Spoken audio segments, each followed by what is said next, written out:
Hello once again. Thank you very much for your support for this channel. If you know you've watched me and you've not clicked on the follow button, please kindly go and click on the follow button. Don't forget to do that in order for you to be part of this page and in order for you to be alerted whenever there's a new video. Support me. Don't watch the video for free. Just follow my page.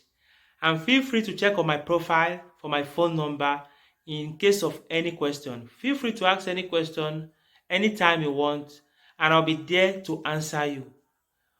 Okay, I would like to start with the documents needed for the ricongiungimento familiare, the family reunion request for the nulla osta. I would like to start with this video. This video might be shared into two parts. So kindly read properly, read carefully that this is the first part before you go to the second part, and make sure you take note of the documents, and then you know the ones you have, if you can go and apply through a CAF, or you um, apply without having those documents and prepare them ahead before you are called for the nulla osta, so you can submit them to the prefettura before you finally collect your nulla osta. Okay, I would like to start from the first one. The first one is the permesso di soggiorno. If you have your permesso di soggiorno valid, you need that one. Or if the permesso di soggiorno is expired, then you need the ricevuta, the receipt of the request you just made for the renewal. But take note of this: if you want to go and collect your nulla osta, calculate that your permit has been collected, because with the receipt you will not be issued the nulla osta. So now you can apply with your receipt. Now you can apply with an expired permit. And then when you want to go for your collection of your nulla osta, make sure you've collected your renewed permesso di soggiorno. For the second one, copia del passaporto del familiare da ricongiungere. This is the photocopy or copies of the international passport data page of the family members that you are inviting, irrespective of the numbers 1, 2, 3, 4, 5, 6, 7, 8 of them. You need to put their document, their international passport data page on one PDF with your own, you inviting them for the nulla osta, for the ricongiungimento familiare.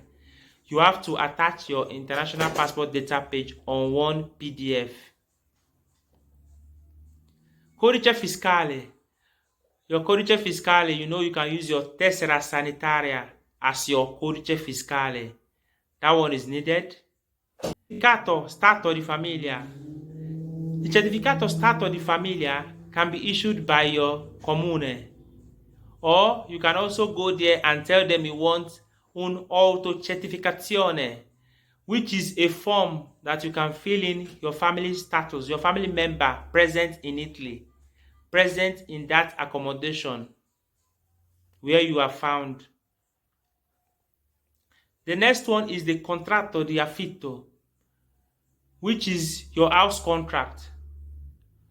If you don't have a house contract, you can provide the contratto di comodato, which is a contract that someone is accommodating you. It can be a declaration. Or the proprietà. If you are the owner of that house, you need the proprietà, the contratto di proprietà, which it might be the rogito and other necessary documents when you did your rogito to be the owner of that house. Certificato di matrimonio, your marriage certificate. This one will be for the visa request, which I'll be explaining later for the visa request. Documentazione che mostra il rapporto di parentela. This one is a documentation that shows your relationship with the person you are bringing. This one will actually be for the visa request, which can be DNA tests that will be done in anticipation. If you are bringing your children, you have to do a DNA test in anticipation. Or if you are bringing your parents, you have to do a DNA test and also have the birth certificate of them. Those things are for the visa request, not for nulla osta request. Documentazione che attesti che il familiare è a carico. This one is very important to show that you are the one taking care of that family member that is coming. This one is not for your wife. For your wife, this request is not needed. This request is needed if you have children, sending money to your children regularly. At least you have an evidence to show that you are taking care of the children in your home country, in Nigeria, in Ghana, in Kenya, in Ethiopia, and wherever they are found in. Or your parents, that one will be explained carefully and properly for the visa use. This one is the document that is needed for the visa use, which is very important aspect I will be explaining later. Idoneità alloggiativa rilasciata dal comune. This is what I've explained previously. Idoneità alloggiativa, which is a paper that actually states the names of your family members that are coming. That certificate shows that they have space in that place that you want to accommodate them. What do you mean by space in a place? Space in an accommodation actually means a calculation that is done by an office urbanistica in comune. They do a calculation in an apartment, even if it's one room. They will tell you how many people can accommodate that one room, how many people can accommodate 2 rooms and 1 sitting room. They will tell you the number of people, so you'll be able to know how many people can accommodate. If you have 3 people there and only 4 people can accommodate, when you go there, before you make the request, ask them, they'll calculate and tell you only 4 people can accommodate. You say, oh, okay, no problem, I'm bringing my wife, so that is perfect.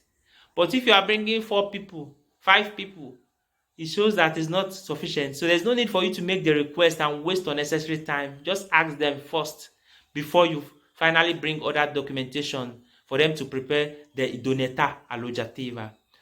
But make sure you prepare yourself ahead of time when you are doing all these things. The next one is the documentazione che attesta il reddito. This one is your family income. Your family income is your CUD. The CUD you got as at last year, 2022. Sorry, the CUD that you got this year. Your family income situation. Your family income situation of the past year.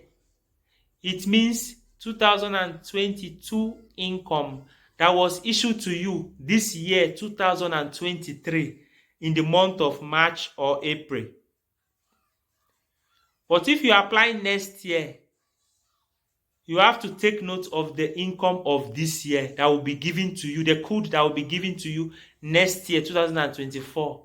You have to take note of the CUD. But if the CUD is given to you in the month of January, if you want to apply in the month of January, then for sure you have to use the CUD that was given to you this year. If you apply in January next year, you will take the CUD that was given to you this year, because the CUD for 2024 will not be out yet. The CUD for 2024, which is 2023 income, will be issued to you in the month of March or April. So if you don't have these documents, make sure you watch my first video and try to understand what you are supposed to do, so you don't worry yourself about documents that you can calmly prepare, because when you submit whatever you have, you will be called for an integration for you to submit the things that are needed or that are missing.